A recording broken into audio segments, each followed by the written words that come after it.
बिस्मिल्लाहिर्रहमानिर्रहीम। अस्सलाम वालेकुम नाज़रीन। नाज़रीन, जब कभी आप बाज़ार से गोश्त लेने जाएँ, ख़ास तौर पे अगर आप चिकन लेने जाएँ, तो आप अगर उसको 1 किलो चिकन के गोश्त का ऑर्डर देते हैं, तो आप देखते हैं कि आपके सामने जो है, वो उस गोश्त को साफ़ करता है, उसमें से कुछ थोड़े से गोश्त के पीसेज़ छोटे-छोटे करके जिस पे ब्लड वग़ैरह लगा हो, उसको भी वो अलग कर देता है। फिर उसमें जो कुछ फ़ैट्स होते हैं या कुछ जो झिल्ली होती है, जो छीछड़े वग़ैरह होते हैं, उनको भी वो अलग कर लेता है। वो अलग करके तो एक नीला सा ड्रम उसने रखा होता है, जिसके अंदर वो उसे फेंक देता है और बकाया जो गोश्त है वो आपको दे देता है। फॉर एग्ज़ाम्पल, अगर आज का रेट लगाएँ तो आप यूँ समझें कि जैसे एट एन एवरेज जो है वो मुर्गी का गोश्त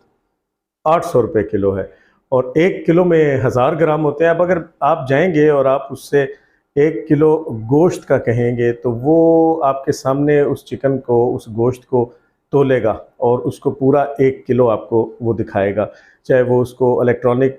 तराजू पे तोले या वो बड़े-बड़े जो लोहे के बाट होते हैं उसको रख के तोले, 1 किलो गोश्त वो आपके सामने तोलेगा और उसके बाद फिर वो उसकी सफाई करेगा। सफाई करके गोश्त के पीसेस जैसे भी आपको चाहिए हों वो बना के और फिर वो आपको दे देगा और आप उसको 800 रुपया जो है वो दे देंगे। अब आप ज़रा कभी उस गोश्त का दोबारा से वज़न करवाएँ, तो आपको पता चलेगा कि बाज़ औक़ात 100 से 150 ग्राम जो गोश्त है वो कम है। जब उसने उसका वज़न किया था,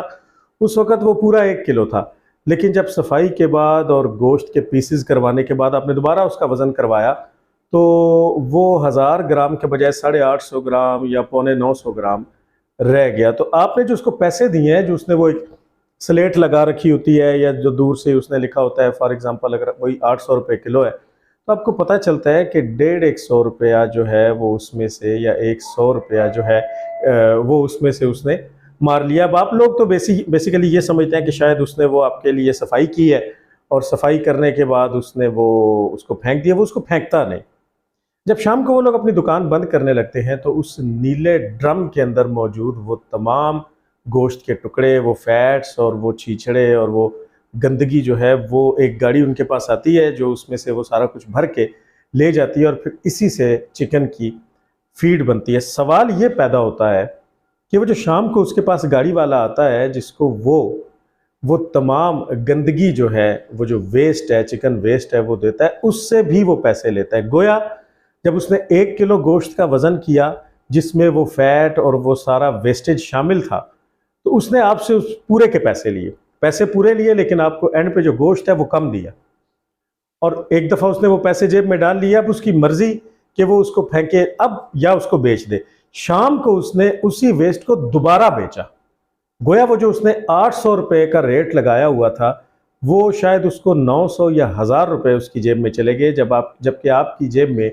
जो आपके घर में जो गोश्त आया है वो 1 किलो से कम है। यही हाल बीफ का है, यही हाल मटन का है। फ़िश को जब आप लेने जाते हैं, तो फ़िश को वो पूरी की पूरी मछली उठा के आपके सामने उसका वज़न करते हैं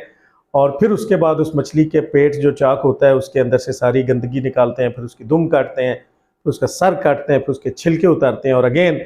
जब आप उस मछली का अगर दोबारा वज़न कराएँगे, तो यकीन करें कि क्योंकि मछली अमूमन ज़्यादा मिकदार में ली जाती है, ख़ास तौर पे हमारे यहाँ जो जॉइंट फैमिली सिस्टम्स हैं, तो अगर आप 4-5 किलो की मछली लेते हैं, तो आप यकीन करें कि जब आप दोबारा उसका वज़न करवाते हैं, तो वो 2.5-3 किलो रह जाती है। गोया वो आपसे तो पैसे पूरे लेता है और अगेन वो भी शाम को उस वेस्ट को फीड वालों को बेचता है। इसको कंज्यूमर क्राइम कहते हैं। अब आप ज़रा एक और मंज़र देखिए कि आप अगर अपनी गाड़ी में पेट्रोल डलवाने के लिए जाएँ और आप उसको ये कहें कि मेरी गाड़ी में 5000 रुपये का फ्यूल डाल दो, या चले 10, आजकल पेट्रोल बड़ा महंगा है, तो आप एक फिलिंग स्टेशन पे गए हैं और आपने उसे कहा है कि मेरी गाड़ी में 10,000 रुपये का पेट्रोल जो है वो डाल दो, तो वो 9,995, 996, 997 इस पे जो है वो उसको रोक देता है, मशीन को रोक देता है। 10,000 पे बड़े कम लोग हैं जो जाते हैं। तो आप जब उसको पेमेंट करने लगते हैं, तो फिर बंदा सोचता है कि यार 10,000 का तो मैं पेट्रोल डलवा रहा हूँ, अब मैं इससे 1, 2, 3 रुपए की क्या बहस करूँ, तो आप उसे पूरे के पूरे पैसे दे देते हैं।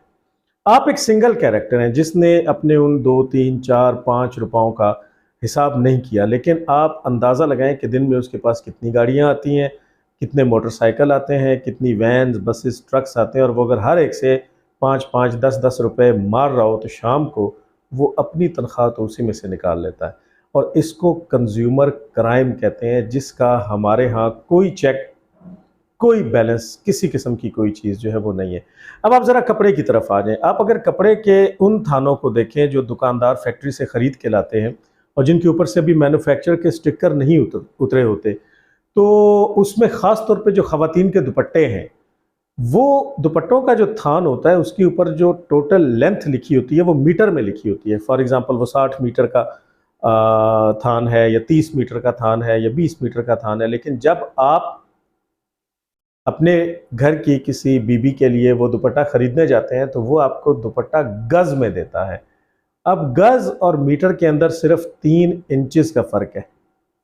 तो अब होता ये है कि वो 3-3 इंच करता हुआ एक दो थानों में से एक दो दुपट्टे जो है वो साइड पे कर लेता है, क्योंकि हमारे यहाँ जो स्टैंडर्ड साइज़ दुपट्टे का है, जो हमारे यहाँ रिवायती दुपट्टा जो वाकई पर्दे के लिए और अपने आप को मुकम्मल तौर पे कवर करने के लिए इस्तेमाल होता है, वो 3 मीटर का दुपट्टा होता है। लेकिन हमारे जितने भी ये बज़ाज़ भाई हैं जिनके कपड़े के बिजनेसेस हैं, आप देखते हैं कि वो आपको गज़ में नाप के देते हैं। वो एक एक दुपट्टे से 9-9 इंच जो है उसको बचा रहे होते हैं। तो जब वो इस तरह करते हैं तो एक थान में से कुछ 2 दुपट्टे वो साइड पे निकाल लेते हैं। अब अगर आपने कुछ 600, 700, 800 या 1000 रुपए का दुपट्टा लिया है तो आपने तो वो पैसे उनको पूरे दिए हैं, लेकिन at the end of the day उसी थान में से उन्होंने अगर 2 दुपट्टे भी निकाले हैं तो एक्स्ट्रा 2000 रुपए वो एक थान से कमा लेते हैं, जो कि अगेन एक कंज्यूमर क्राइम है। मैं एक दफ़ा गुजरात में एक बड़ा मशहूर रेस्टोरेंट, चले मैं आपको उसका नाम भी जुर्रत करके ले देता हूँ, मिर्च मसाला, ये जीटी रोड के ऊपर वज़ीराबाद वाली साइड पे शायद गुजरात का आखिरी रेस्टोरेंट उस ज़माने में था। तो मैं वहाँ अपने एक दोस्त के साथ एक पार्टी में था, तो हमने उनको 2 किलो चिकन कढ़ाई का ऑर्डर दिया। तो हमारी बात सुनने के बाद, बड़ा अच्छा रेस्टोरेंट है, उन्होंने स्क्रीन भी लगाई हुई है, आप किचन में जो कुछ कुकिंग हो रही होती है वो आपको लाइव नज़र आ रहा होता है, सफाई का बड़ा ख्याल रखते हैं, टेस्ट भी बड़ा अच्छा है। लेकिन जब हमारा ऑर्डर उस वेटर ने लिया तो उसने बड़े अदब से कहा कि सर, हमारे यहाँ 1 किलो का मतलब 800 ग्राम है।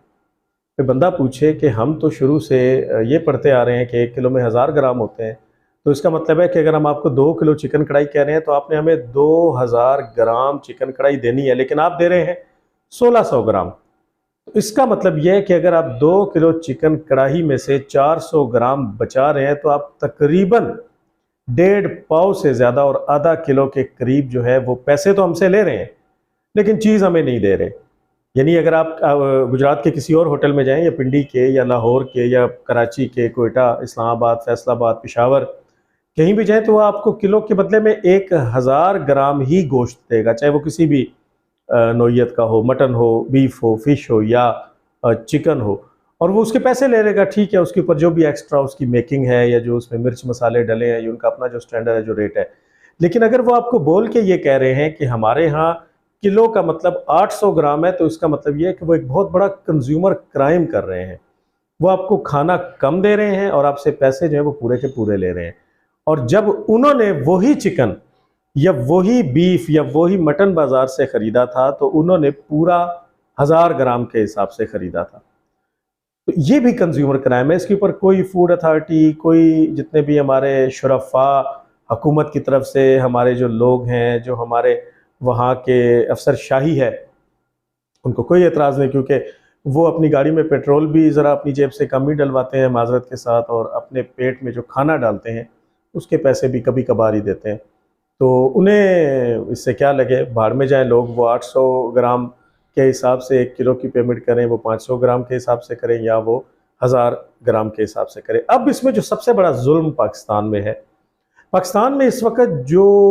पैमाना ज़मीन की पैमाइश का है, उसमें ख़ास तौर पे जो सिविल इंजीनियर अगर कोई मेरा प्रोग्राम देख रहे हैं तो इससे इत्तफाक करेंगे कि वो 272.20 272.20 स्क्वायर फिट जो है उसका एक मरला होता है। इसका मतलब ये है कि अगर आपने 10 मरले का प्लाट लेना है तो वो 2720 स्क्वायर फिट का होगा। लेकिन आप देखते हैं, और इसको अब इन्होंने ये किया है कि ये इसको रूरल का नाम देते हैं और अर्बन का नाम दे देते हैं, शहरी प्लाट को। तो शहर में अब कुछ सोसाइटीज़ जो हैं वो तो 250 यानी 250 स्क्वायर फिट का मरला बना रही हैं, जो कि एक्चुअली 272 स्क्वायर फिट से ज़्यादा है। और कुछ जो हैं, बल्कि ज़्यादातर जो हैं, जिनमें बड़े बड़े नाम है, मैं नाम नहीं लेना चाहता, वो 225 का 225 स्क्वायर फीट का एक मरला बना रही हूँ, और अब तो 220 पे भी आ गया है। और पिछले दिनों मेरी किसी से बात हुई तो उन्होंने कहा कि शायद ये 200 पे चला जाए। इसका मतलब ये है कि एक आदमी ने जब एक हाउसिंग सोसाइटी बनाई तो उसने उस ज़मीन को तो एकड़ के हिसाब से ख़रीदा, और उस एकड़ में जो मरले का साइज़ था वो 272 ही था। अब उसने उसको डेवलप किया, उसमें से उसने इंफ्रास्ट्रक्चर बिछाया, उसमें सड़कें निकाली, सीवरेज का निज़ाम डाला, वगैरह वगैरह, और यूं वो जो ज़मीन थी वो लाखों की ज़मीन करोड़ों और फिर अरबों में चली गई। लेकिन उसने इसी पे बस नहीं किया, यानी अगर उसने उस ज़मीन को ख़रीदा था और शायद उस वक़्त वो ज़मीन उसको 5 से 10 हज़ार रुपया मरला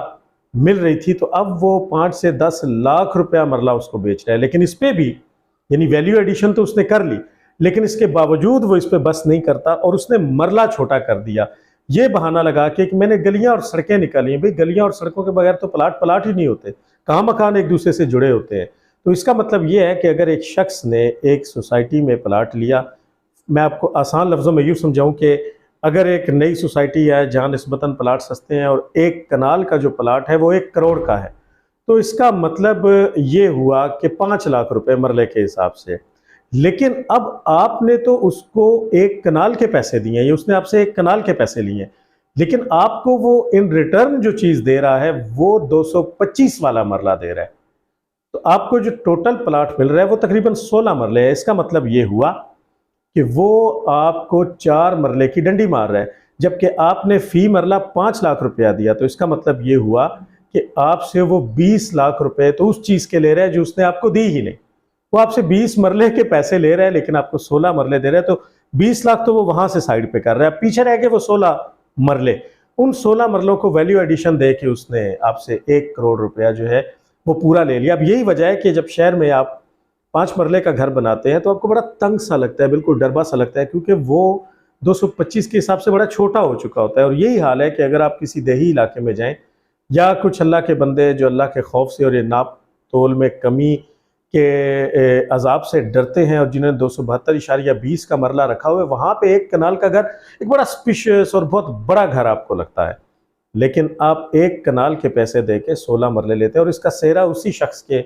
सर है कि जिसने हमारे बहुत से बड़े बड़े शुरफा को विलास भी दे रखे हैं और नौकरियां भी दे रखी हैं, और जिस पे कोई हाथ भी नहीं डाल सकता। ये 225 की रिवायत उन्हीं साहब ने शुरू की थी। अब आप बड़ी बड़ी मल्टीनेशनल कंपनीज की प्रोडक्ट्स की तरफ आ जाएं। फॉर एग्जांपल दूध की अगर कंपनियां हैं तो ये लोग जब दूध इकट्ठा करती हैं मुख्तलिफ ज़रखेज़ इलाकों से, जिन्होंने दूध इकट्ठा करने के मरकज़ बनाए हुए हैं, तो वहाँ से ये लीटर के हिसाब से दूध इकट्ठा करती हैं, और वो जो पेमेंट उनको करती हैं वो लीटर के हिसाब से करती हैं, यानी कि और 1 लीटर में 1000 मिलीलीटर होते हैं। लेकिन जब आप टेट्रा पैक दूध लेते हैं, फॉर एग्जांपल आप दुकानदार को कहते हैं कि आप मुझे 1 पाव वाला वो छोटा दूध का डब्बा दे दें, तो वो 250 मिलीलीटर होना चाहिए, लेकिन वो 200 मिलीलीटर होता है। इसी तरह अगर आप कहते हैं कि मुझे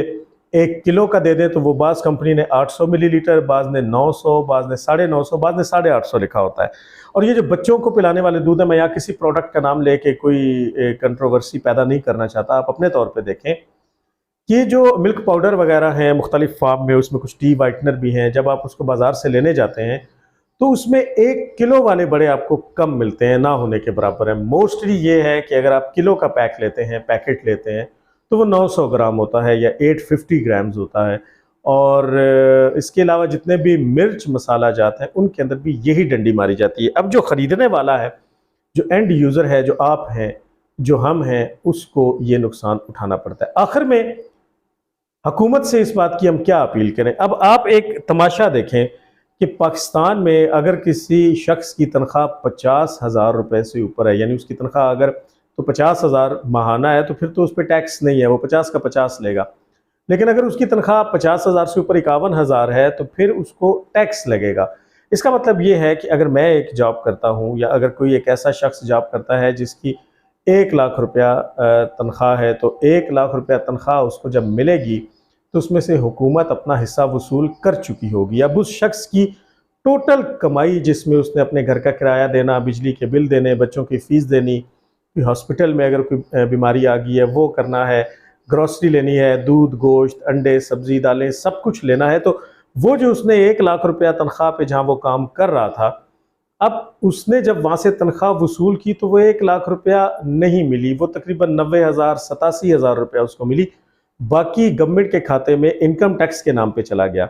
अब चले यहाँ तक तो बात समझ में आती है, ठीक है, अगर हुकूमती तरक्की में किरदार अदा करना है और टैक्सेस के निज़ाम का हिस्सा बनना है तो हम बखुशी इस बात के लिए तैयार है। लेकिन अब होता क्या है,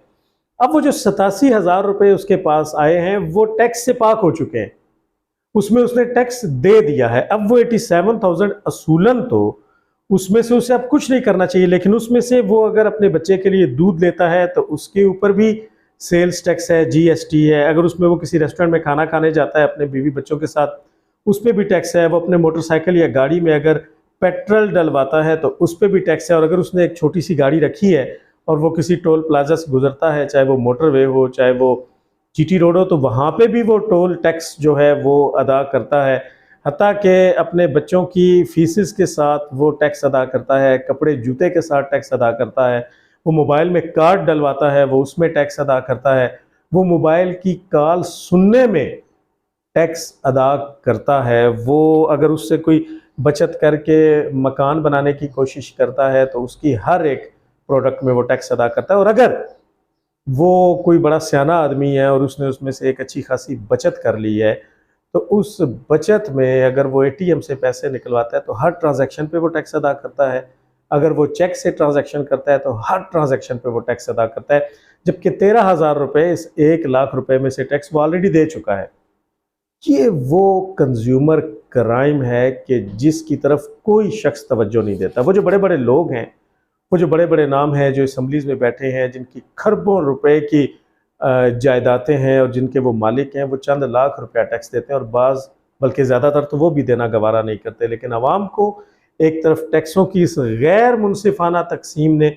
और दूसरी जानिब इस कंज्यूमर क्राइम ने इतना निचोड़ के रख दिया है कि अब अगर आप किसी वक्त अपनी इनकम और अपने इस टैक्सेस का हिसाब इस तरीके से लगाएं कि आप हर एक चीज़ के ऊपर टैक्स भी देते हैं और फिर जिन चीज़ों पे आप टैक्स देते हैं, वो जिस पेट्रोल पे आपने टैक्स दिया है उसमें आपके साथ कंज्यूमर क्राइम भी किया गया है, चाहे वो 2-4 रुपए का क्यों ना हो। वो जिस गोश्त पे आपने टैक्स दिया है उसमें आपके साथ वज़न के नाम पे कंज्यूमर क्राइम भी किया गया है। वो जिस दूध के ऊपर आपने टैक्स दिया है उसके पैमाने में भी आपके साथ कंज्यूमर क्राइम किया गया है। तो जब आप ये पूरा हिसाब लगाते हैं तो आप यकीन माने कि बाज़ औक़ात ऐसा लगता है जैसे अगर हमारी कमाई 1 लाख है तो उसमें से 50,000 या 60,000 रुपया हम गवर्नमेंट को टैक्सेस और कंज्यूमर क्राइम वालों को जगह टैक्स की सूरत में पे कर चुके हैं। इस पे कौन सोचेगा, इस पे कौन किसी भी किस्म का सो मोटो एक्शन लेगा, इस पे गुड टू सी यू वालों की आंखें कब खुलेंगी, इस पे आपस में इक़्तिदार और कुर्सियों की लड़ाई वालों ने कब बात करनी है, कब इसके ऊपर एक जामे लाहे अमल बनाना है, कब आवाम को इस चुंगल से निकालना है, ये कोई नहीं जानता। यहाँ पे किसी पार्टी की बात नहीं हो रही, इसमें चाहे नवाज शरीफ हो, चाहे जरदारी हो, चाहे इमरान खान हो, चाहे जमात इस्लामी हो, चाहे कोई भी हो, इस तरफ किसी ने ना सोचा है और ना इस तरफ किसी का ध्यान है। अब अगर आप बड़े बड़े रेस्टोरेंट्स की तरफ चले जाएं, जितने भी इंटरनेशनल फूड्स ब्रांड्स यहाँ पे हैं, और वहाँ पे अगर आप फास्ट फूड में जाएं तो आप ज़रा उस बिल पे गौर किया करें और आप देखा करें कि आपकी जेबों से क्या निकाला जा रहा है और कैसे निकाला जा रहा है। अगले व्लॉग में इंशाल्लाह दोबारा मुलाकात होगी, लेकिन इस व्लॉग में मैं आपसे रिक्वेस्ट करूंगा कि मुझे कमेंट सेक्शन में अपनी राय से भी ज़रूर आगाह कीजिएगा और इसके अलावा वो तमाम ज़रिए के जिनके ज़रिए से आपकी जेबों से नाहक पैसा जा रहा है उससे भी मुत्तला कीजिएगा। अल्लाह हाफ़िज़।